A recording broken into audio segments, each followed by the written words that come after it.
اگر آپ چینل پر پہلی بار آئے ہیں تو ابھی سبسکرائب کر کے بیل آئیکن پریس کریں اور رہیں باخبر۔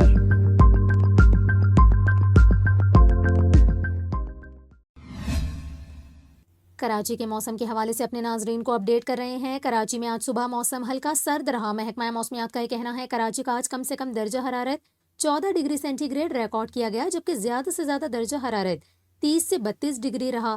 محکمہ موسمیات کا یہ کہنا ہے شہر قائد میں آئندہ 24 گھنٹوں کے دوران دن میں موسم خشک اور رات میں موسم سرد رہے گا، جبکہ دن کے اوقات میں سمندری ہوائیں چلیں گی۔ محکمہ موسمیات کے مطابق کراچی میں اتوار کے روز ہواؤں کے جھکڑ چلیں گے، کل معمول سے تیز ہوائیں چلنے کا امکان ہے۔ اس کے علاوہ محکمہ موسمیات کا بتانا ہے کہ اتوار کے روز 40 کلومیٹر فی گھنٹہ کی رفتار سے ہوائیں چل سکتی ہیں۔